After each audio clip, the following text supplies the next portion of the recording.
স্বপ্নে আল্লাহ দেখাইছিলেন যে বাইজিদ আজকে এদের পোশাক পরা ভিতরে ঢুকা যা, আমি কিছু করতে চাইতেছি।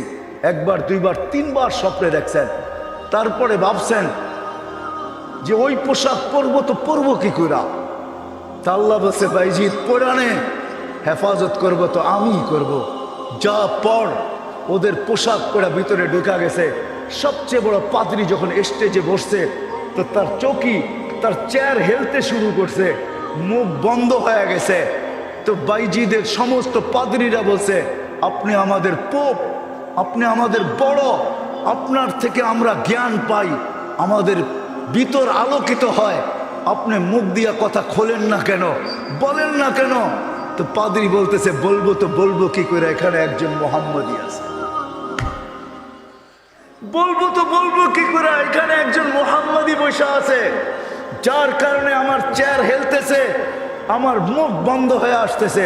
সমস্ত পাদ্রীরা বলছে দেখা দেন গর্দান উড়াইয়া দিব এক্ষণ। বলছে না, জুরুম আসছে বিদায় এটা কোনো দোষণীয় না, এই জন্য গর্দান উড়াইয়া দিবে এটা হয় না।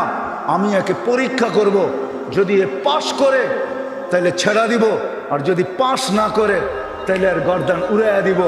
৬২টা প্রশ্ন করছিলেন। ৬২টা কয়টা কয়টা কয়টা ৬২টা বলার সময় আমার কাছে নাই, একটা বুঝলাম ৬২টার ভিতরে। বলছিল কুকুর ঘেউঘের ভিতরে কি বলে। ৬২টা যখন পুরা বইলা দিছেন তো জিজ্ঞাসা করছে আমি সত্য বলছি। তো পাদ্রী বলতেছিল সাদাক্তাতি, সত্য বলছ।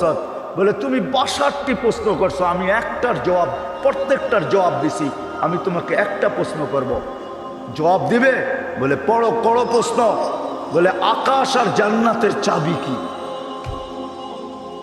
আকাশ আর জান্নাতের চাবি কি? বড় পাদ্রী চুপ হয়ে বসে গেছে। ৫ লক্ষ পাদ্রী ধরছে যে ৬২টার জবাব দিছে, আপনি একটার জবাব দিবেন না তো দিবেন না কেন?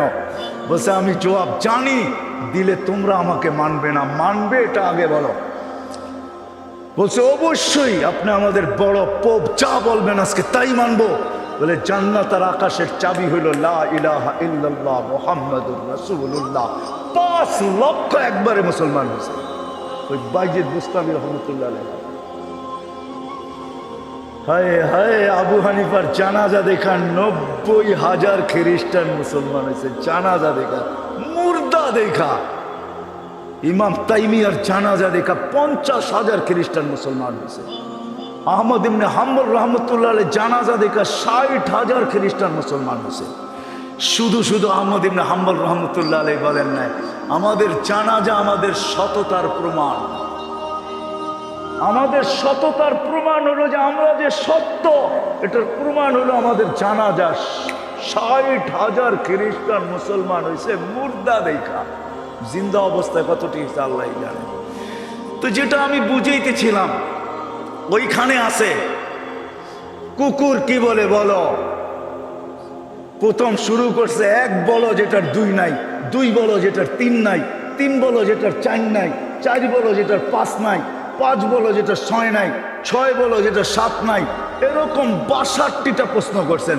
৬২টা প্রশ্নের জবাব দিছেন বাইজিদ বুস্তামি রহমতুল্লাহ আলাইহি। আর বাইজিদ এমনি হয় নাই। ওনার আব্বা ছিলেন না। কাহিনী আমি অন্যদিকে চলে যাব। আমরা তো ছেলে পেলেকে বানাইতে চাই না, মাও আজকে বানাইতে চায় না, বাপও বানাইতে চায় না। আমরা বানাইতে চাই দুনিয়ার এডুকেটেড। রাগ হয় না, পায়ে হাত পড়ি। আপনি সাধারণ শিক্ষায় শিক্ষিত করতে চান, ঠিক না? জেনারেল শিক্ষার মানে কি? ডিকশনারিতে কি লেখা আছে জেনারেলের অর্থ বলো? যারা কলেজে পড়ছেন, স্কুলে পড়ছেন, বলেন জেনারেলের অর্থ কি? সাধারণ। সাধারণ কোনোদিন গৌরবের বিষয় হয় না। সাহাবাদের কাছে অসাধারণ ছিল, এই জন্যই তো ম্যাককে অনুগত্য করতে পারতেন, এই জন্যই সমুদ্রের উপর দিয়ে ঘোড়া দৌড়াইতে পারতেন, এই জন্যই তার বিহীন, প্রযুক্তিবিহীন ৩০০০ কিলোমিটার দূরে কথা বলতে পারতেন, পাহাড় দেখাইতে পারতেন। সারিয়াতাল জাবাল, অসাধারণ বিদ্যা এরা বিদ্বান ছিল। আমরা তো সাধারণ বিদ্যায় বিদ্বান হই, গৌরবের আর শেষ থাকে না। আমরা এডুকেটেড, আমরা জেনারেল শিক্ষায় শিক্ষিত। রাগ হয়ে যাবেন?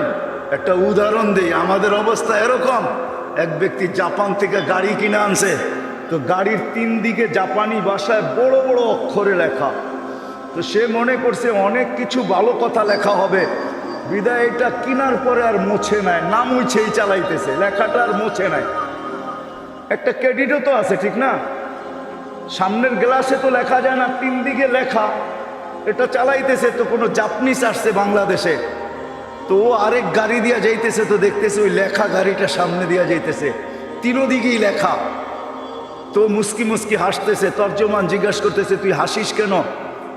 কই সামনের গাড়িটা দেখে হাসি। কই কেন, কি এটার ভিতরে? কই যে 3 দিকেই তো লেখা, ও মোছে নাই কেন এটা?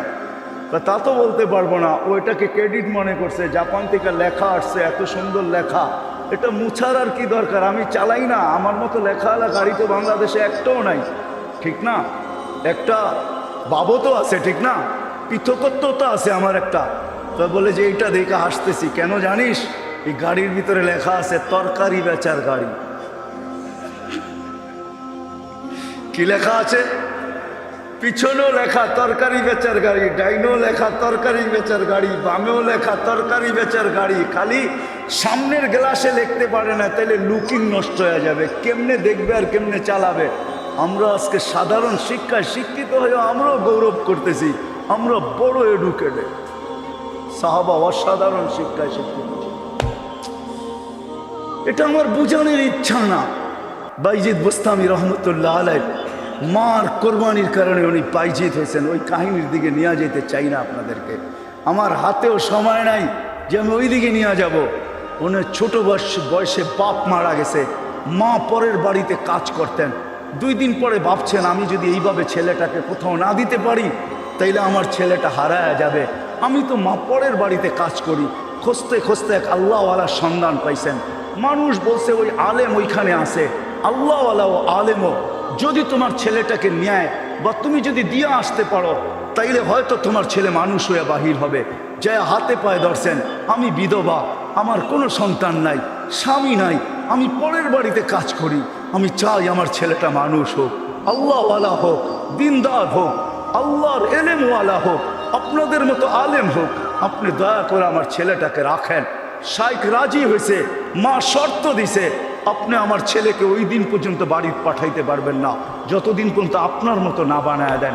শাইখ অঙ্গীকারবদ্ধ হয়েছেন যে আমি পাঠাবো না যতদিন পর্যন্ত আমার মতো বড় না বানায় দেই। 2-4 দিন পরে মাস গেছে, 2-4 মাস পরে বাইজিদ কাঁদতে শুরু করছে যে সবার বাবা আসে, মা আসে, আমার মা তো পরের বাড়িতে কাজ করে, আমার মা তো আসে না। ও শাইখ আমাকে একটু মাকে দেখতে দেন না। তো শাইখ বলছে, তোমার মার সাথে আমি ওয়াদাবদ্ধ, আমার মতো না বানানো ব্যতীত তোমাকে পাঠাবো না। বলছে না, আমি মাকে দেখতেই চাই।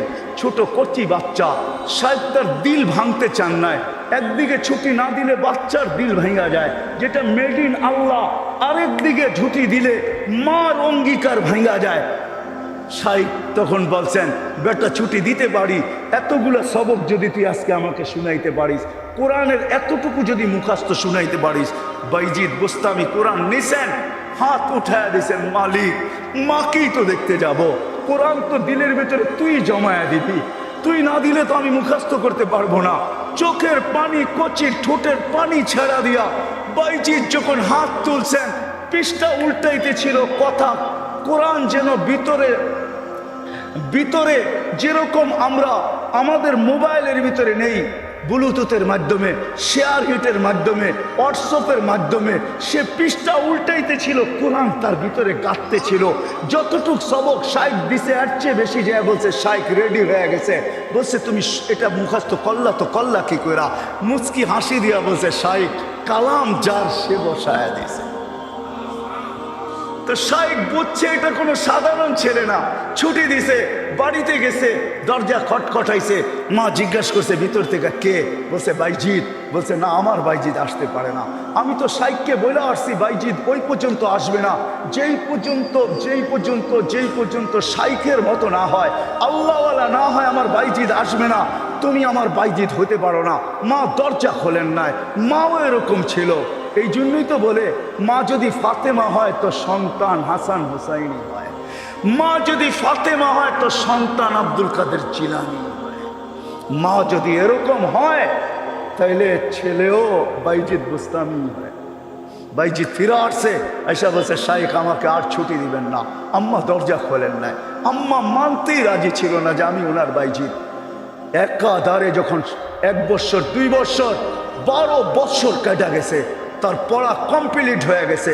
18 বছর বয়সে যখন শাইখ বাইজিদ বুস্তামি উপনীত হয়েছেন, পড়া কমপ্লিট, রাত্রে তাহাজ্জুদ করতেছেন, সেজদায় যখন কাঁদতেছেন, পড়া কাঁদতেছে, শাইখ ঘুমাইতেছে, আল্লাহ রসুল স্বপ্নে আসছেন আর আয়সা বলতেছে ওঠো বাইজিদকের কাছে যাও, তোমার মাথার পাগড়ি বাইজিদকে পড়াও, আমরা বেলায়েতের পাগড়ি বাইজিদকে আজকে পড়াইতে চাই। বাইজিদকে বলো সে যেন কাজ যায় শুরু করে। কমপ্লিট হয়ে গেছে, যাও। তার মা তার জন্য অপেক্ষা করতেছে, বৃদ্ধ হয়ে গেছে, কোনদিন দুনিয়ার থেকে চলে যায়।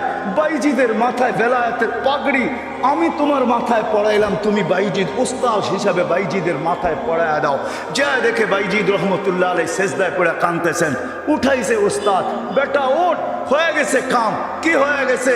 আল্লাহ রসুল পাগড়ি আমাকে পড়ায়া দিয়ে গেছে, বলছে তোকে পড়ায়া দিতে। বেলায়েতের দরজায় আল্লাহ তোকে পৌঁছায় দিছে, হুকুম আসছে যা মার পায়ে যা, আর কালকের থেকে কাজ শুরু কর।